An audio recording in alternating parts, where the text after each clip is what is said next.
Welcome back to another Diablo Immortal video. It's another start to the week, and we have things to do and discuss inside of the game today. First of all, let's start off with some of the events that are going on inside of the game.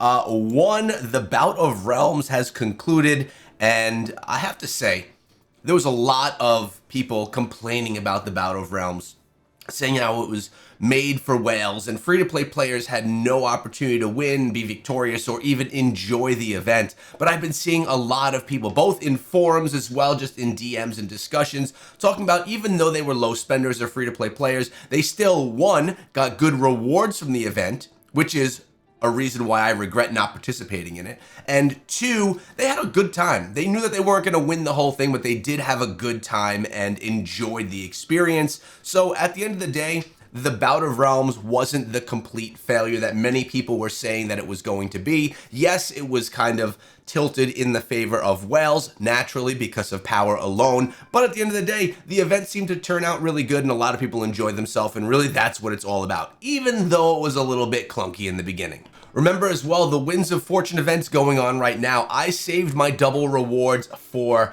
today. Today I'll be spending a good amount of time inside of the game. I actually am feeling a bit sick today, so I'm not going to be doing a stream or any extensive stuff at the desk, so I will be probably lying in bed, playing a lot of Diablo Immortal, doing a bunch of bounties, doing Reliquary tonight. I want to get my double rewards. Remember, there are 3 more days until this is over, and then it will essentially it'll just kick itself off for you on that final day if you haven't used it before that. Make sure you try and get those extra rewards and get them in when you're when you're going to be busy inside of the game. And let's not forget that hidden inside of the Wicked Hunt, we have Survivor's Bane. I bring this up because it is kind of hidden and because it's also most people's favorite game mode inside of Diablo Immortal. You have Survivor's Bane left just for today, so get on in, get the rewards that you can and enjoy it. I've had a good time myself playing as the wizard. Now we're going to come on over here to this foreign WeChat thread where they're touting some new artwork for Diablo Immortal.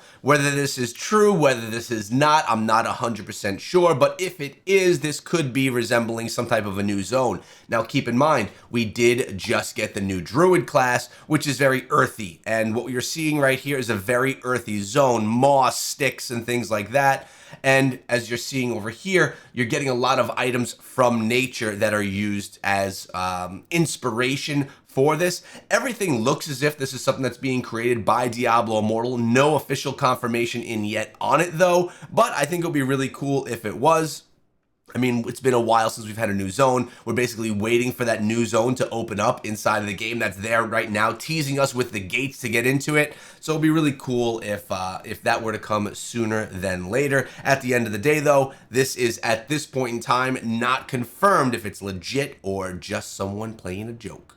Now, over in the forums, we have a discussion regarding account sharing, and I wanted to chime in on this topic because many of you guys know I've been doing YouTube for 9 years. 5 years I've been doing Diablo Immortal, but even before that, I've been covering games all over the place.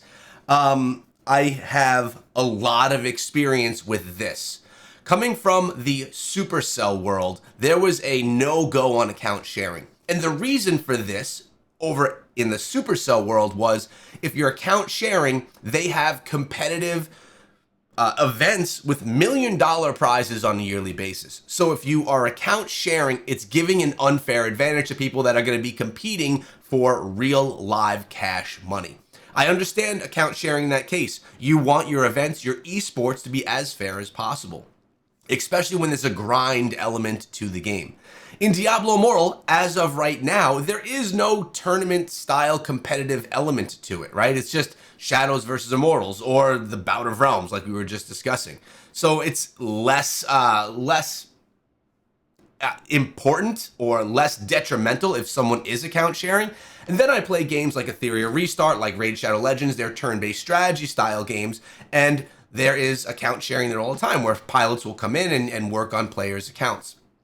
In all of these games, including Diablo Immortal, account sharing is a bannable offense.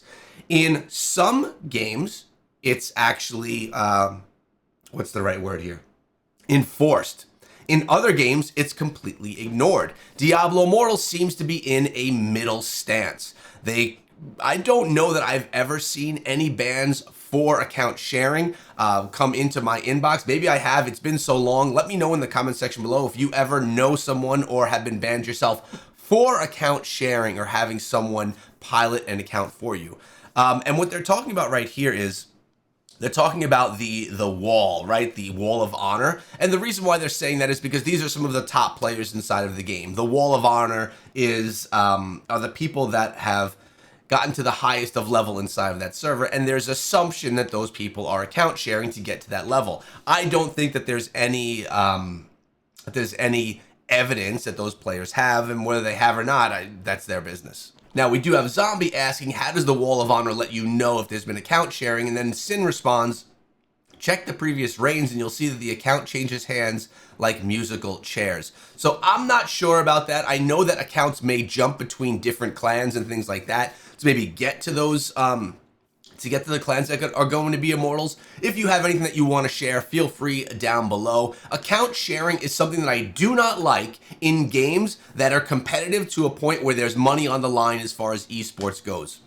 Clash Royale, Clash of Clans, those Brawl Stars, those accounts were grinded by people so that they could fight in a battle that's going to actually pay them. Inside of Diablo Immortal, there are no events like that. If there ever are events that are competitive with actual cash prizes, then yeah, I think that the account sharing should be there should be maybe a little bit more of a ban hammer on it. But as of right now, it's just all in-game stuff. Same thing for raid and games like that. Unless if there's events outside of the game that are maybe done by third parties or by the developers themselves, then I think it's less of a concern. I know that a lot of people are going to disagree with that and say that if you play on your account, you should play it yourself. And there is definitely argument for that as well. You can let me know your thoughts down below on the whole account sharing, pilots and all of that process. And on a lighter note, we recently received a letter from Diablo Immortal. I received it as well in my inbox, and it was absolutely blank. Misclick?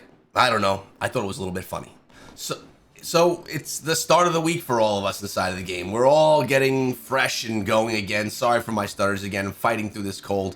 Remember to go to your crest merchant. Make sure that you get your free legendary crest, and after you do anything with your alliance clanmates, actually warband, you're going to get that eternal up top. Make sure you keep getting your bounties done. Get yourself into the Elder Rifts, and of course it's the start to a brand new month, which means over at the Hilts Trader, there's something special. That something special was the legendary crest, which I purchased. I also purchased the weekly Telluric Pearl, and I actually have changed, just a little bit of a side discussion here.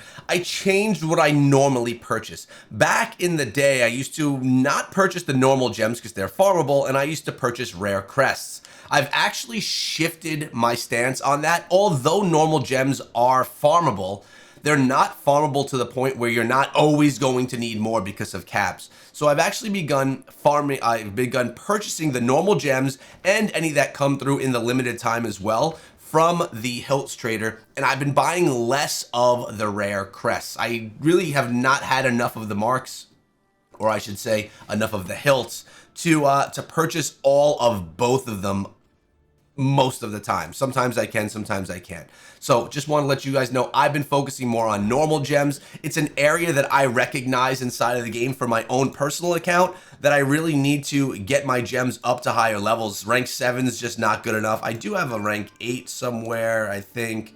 Where is that thing? Let's go find it. Maybe it's over here. It's funny because these are gems that I am always up. It's got to be over here. That I'm always going on the upgrade. There we have a rank. I guess it's only rank 7s that we got to. And it's just very difficult to upgrade those normal gems. It's not typically what I spend my my platinum on. I usually spend that on legendary gems, which as of right now, all of my legendary gems are rank 5 or rank 6, and they're all 5-star gems. So I'm feeling pretty good about all of that. But at the end of the day, we're always grinding inside of the game. Get your grind on today. Hope you enjoyed the video. Sound off down below your thoughts on that account sharing. Really curious what you guys got to say.